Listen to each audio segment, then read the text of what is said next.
Bueno, ya de vuelta de publicidad, seguimos con este tema, pero antes nuestro compañero Antonio Lobos nos va a dar unas nociones de otra parte de la Navidad, como es hablarnos de Krampus, que es, no sé, es algo extraño que él nos ha dado para poder, darlo a conocer en estas Navidades.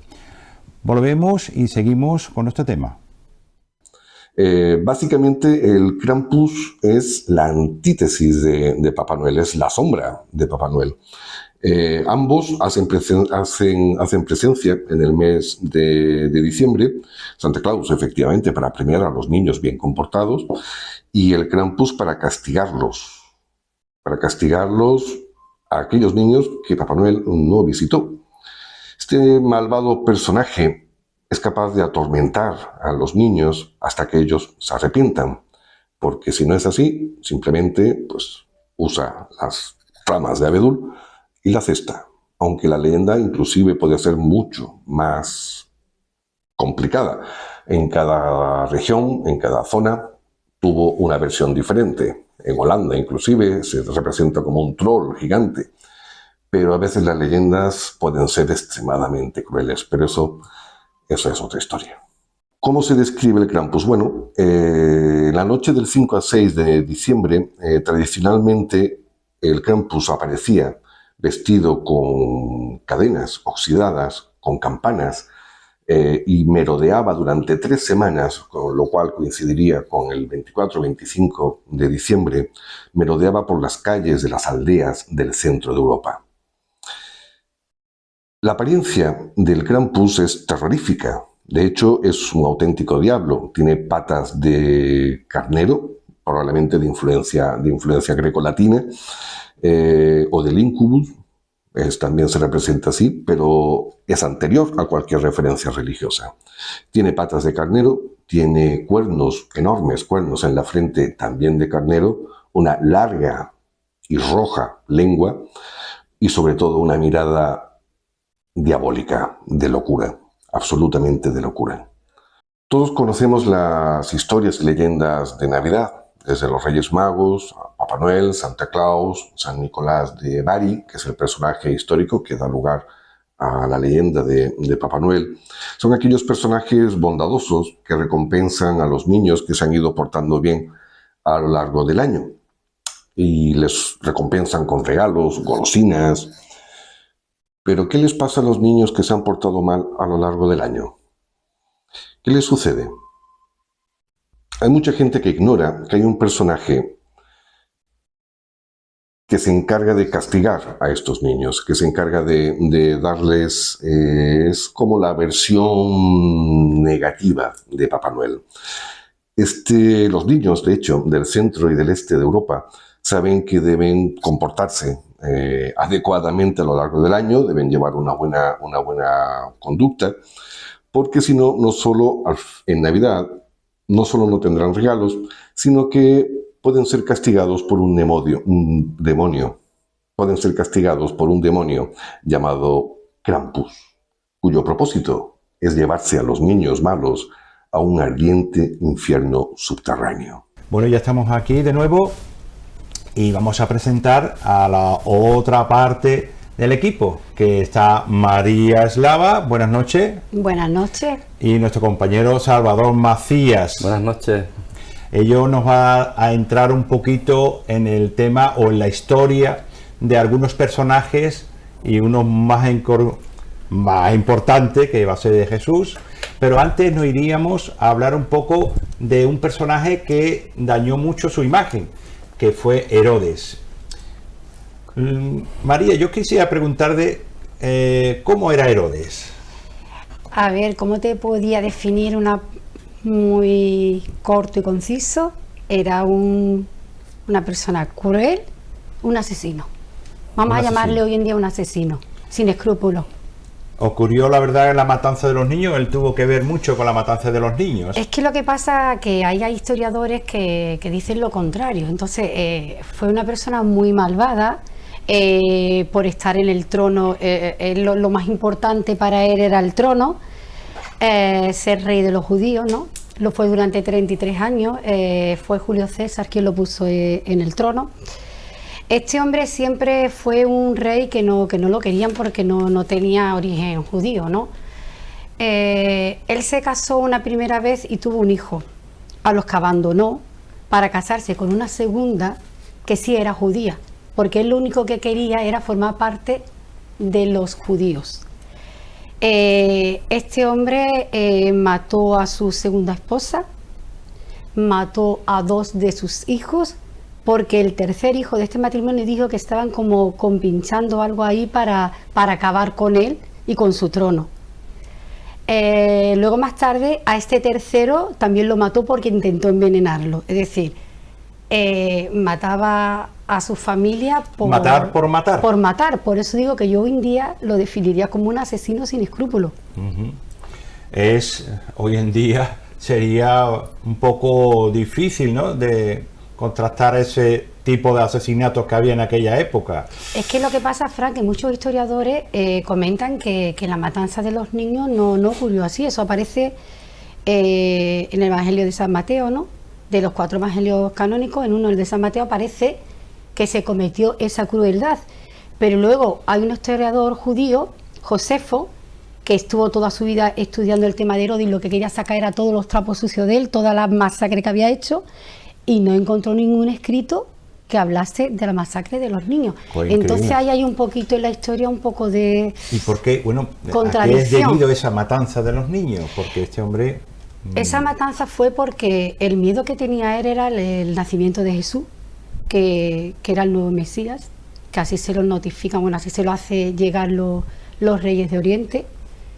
Estos le dicen supuestamente dónde iba a nacer Jesús ese día, cosa que al final no lo hacen, y él, al sentirse burlado, fue cuando supuestamente manda a matar a todos los niños menores de 2 años que habían nacido en Belén. Pero todo fue a causa de estas personas que fueron a decirle que el nuevo rey de los judíos iba a nacer en Belén. Una de las causas importantes, porque si no la historia hubiese cambiado bastante, ¿no? Él no quería perder el trono, pero Jesús tenía que nacer y nació. Claro, y era un tío que nada más que quería todo para él. Todo para él, pero Jesús nació y ahí bueno, está. ¿Y quiénes fueron los culpables para que actuara así? Sí, ya lo he comentado anteriormente, fueron los reyes de Oriente. Los reyes de Oriente magos fueron los causantes de que él... Pero bueno... Bueno, pero ellos le comentaron que iban a hacer el Mesías. Ellos tampoco lo hicieron con esa intención. Ellos le comentaron, van a hacer el Mesías, van a ser en Belén, y claro, y el pues Herodes lo que... Es como si yo vengo y digo, pues van a hacer un niño la semana que viene. Tú te lo tomas como que va a ser el que te va a quitar el trono, y por eso él actuó de esa forma. O sea, una persona muy cruel, muy mala, muy cruel que y despiadada. Lo que ha hecho es nada más que beneficiarse de esas matanzas y llevar un reino nada más que para él, ¿no? Sí, lo que pasa es que luego los romanos lo tachan de que se encargó de llevar a cabo una buena economía del comercio, de la agricultura, hizo construcciones, se dedicó a hacer muchas construcciones, entre ellas el templo, creo, el segundo de Jerusalén o algo así, si mal no recuerdo, pero era un tío que hizo muchísimas cosas. O sea, que un tío, dentro de lo malo que era, también tenía cosas positivas. Según los historiadores romanos. Pero claro, si seguimos un poquito con la historia, tenemos que profundizar mucho más referente a cuando nace Jesús, que ya hemos dicho anteriormente en la primera parte, que no se sabe si nació en un establo o en una cueva. Fueron a buscar a Jesús. Pero es que, Fran, ahí también se contradice la historia, Claro. Porque se supone que que ya Herodes había muerto cuando nació Jesús. Entonces es que yo me he puesto pues a buscar muchísima investigación, no lo que hay, evidentemente, no lo que hay, pero es que se contradice todo. Es que me han surgido más dudas después de buscar la información que antes, porque yo decía, bueno, esto es lo que ha ocurrido porque no lo dice la escritura del Evangelio, ¿no?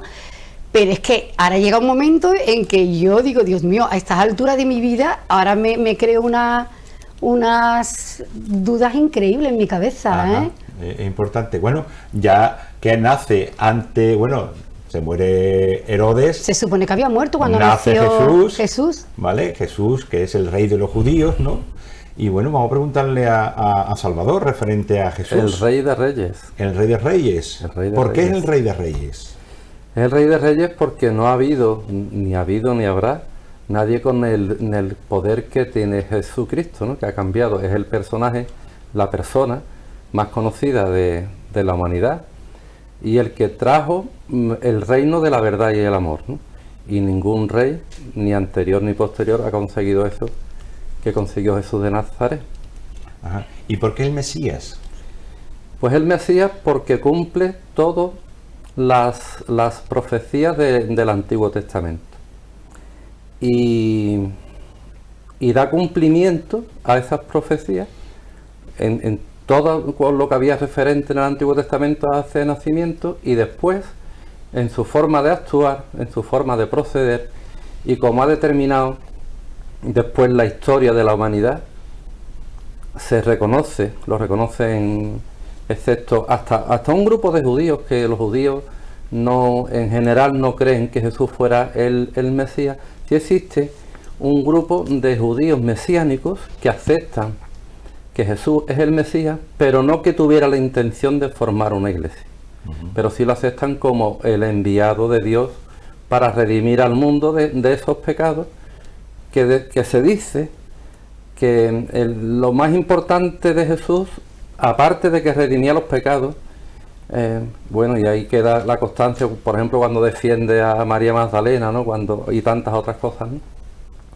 Y siempre se dice que la carne es débil. Lo más importante es que Él vino a decirnos que después de esta muerte seguíamos vivos, ¿no?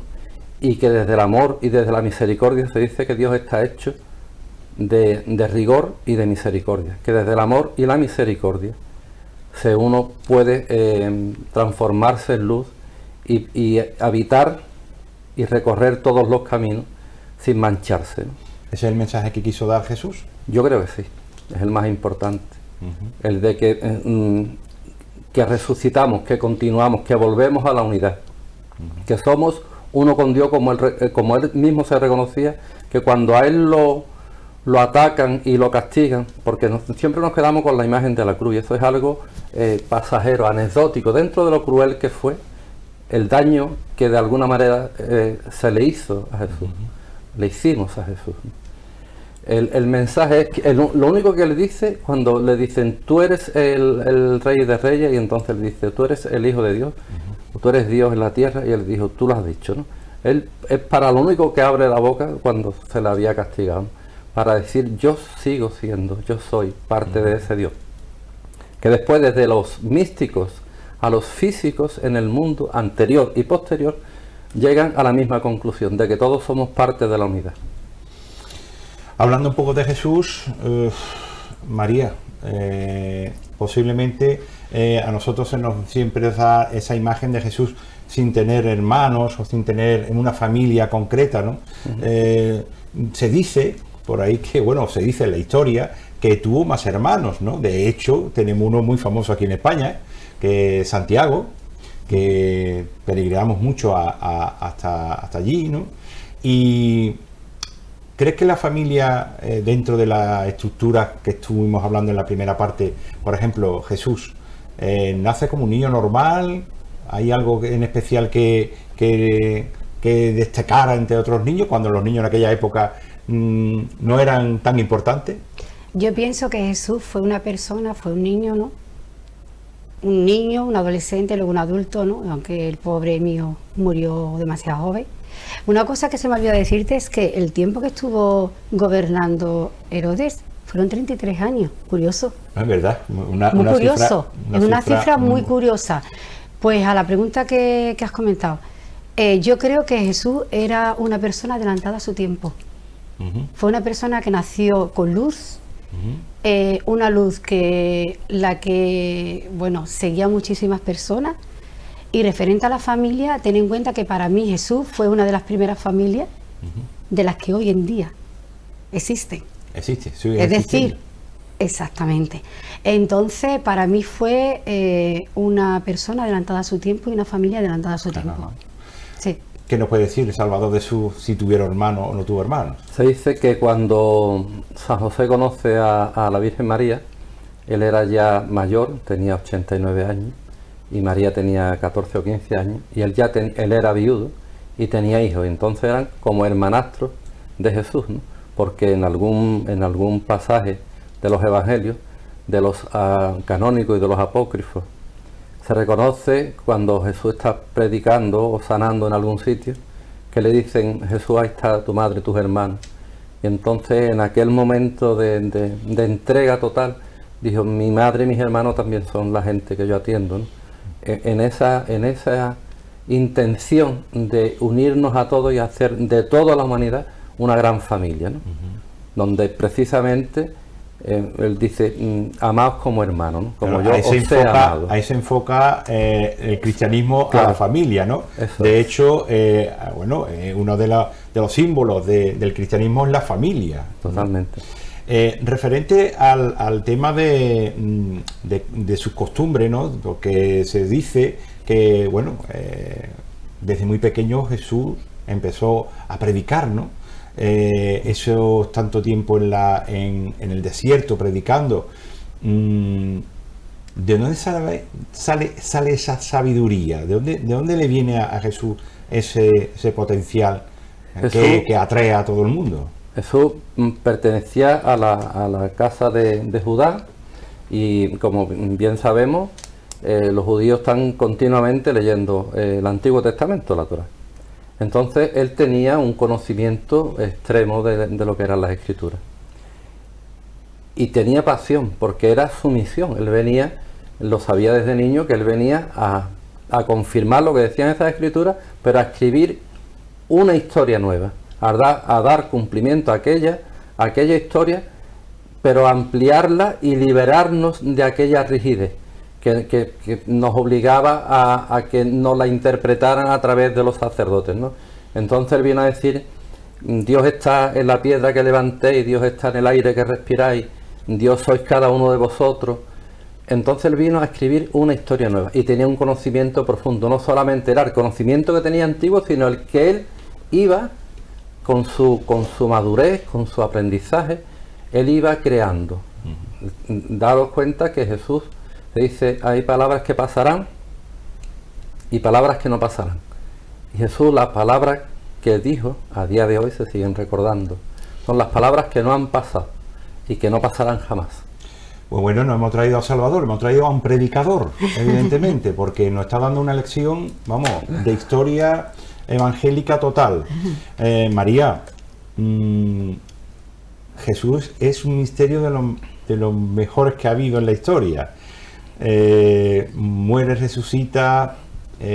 Hablamos en anteriores episodios de la muerte y luego la vida. Jesús viene para morir porque nos da algo más.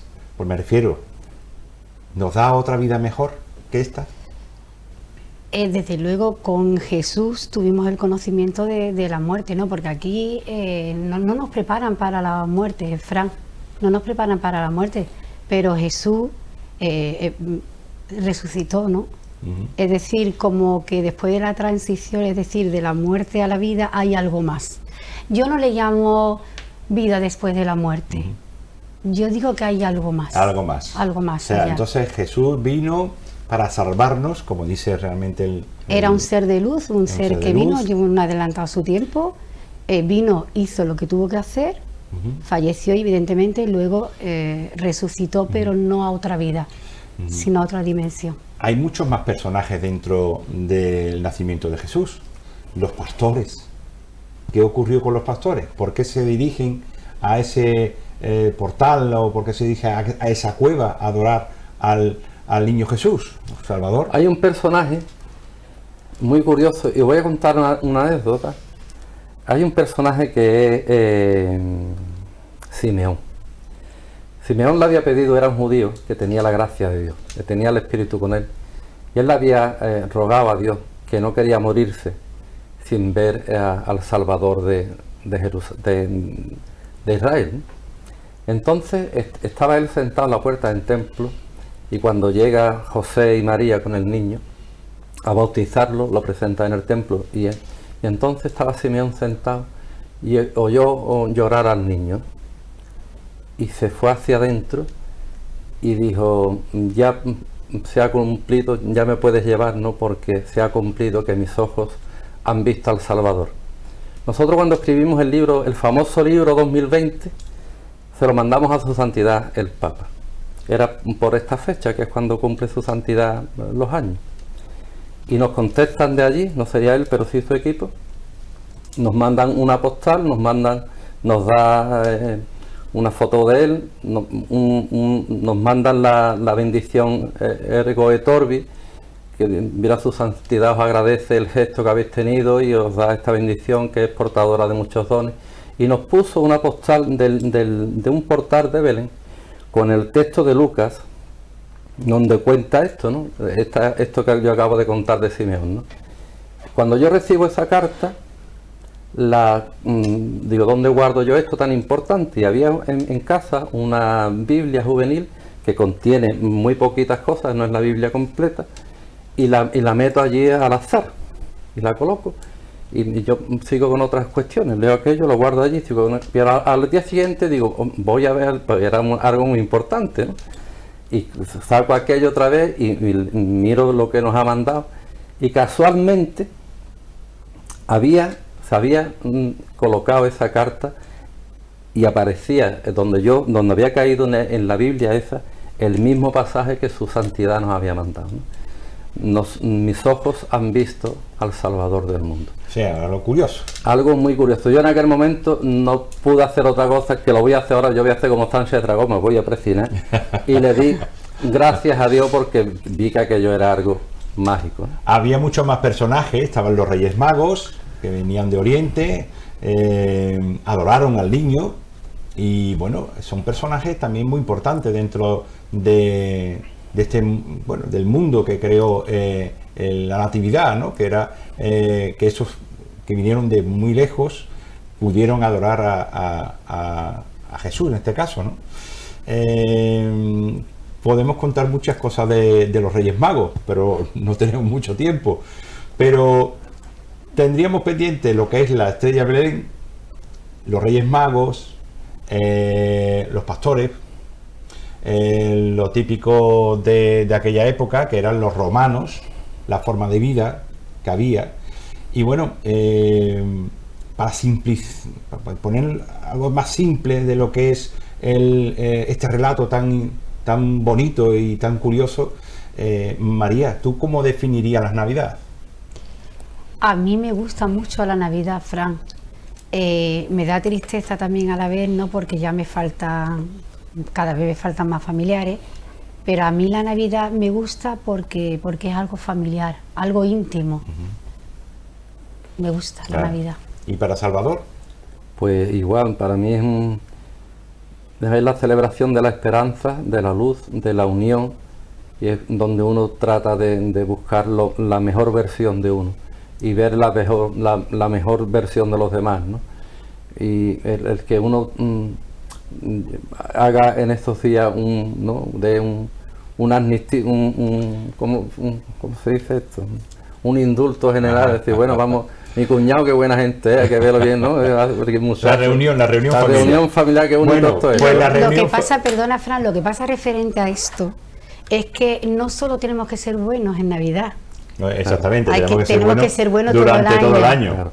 Bueno, pues también agradecer, ya me queda sin tiempo, agradecer a María, muchas gracias María por estar aquí. De nada, Fran. Y también a Salvador. Muchas gracias. Pero antes de finalizar, vamos a ver este vídeo y ya luego una sorpresa. Pasamos al vídeo.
Bueno, pues aquí estamos todos los compañeros de La Luz del Pasillo y bueno, queremos agradeceros primero en lugar toda la aceptación que hemos tenido durante estos 2 meses que hemos estado y bueno, y también felicitaros estas Navidades y un próspero año nuevo, que bueno, que el próximo tengamos muchos más programas y que ustedes participen con nosotros.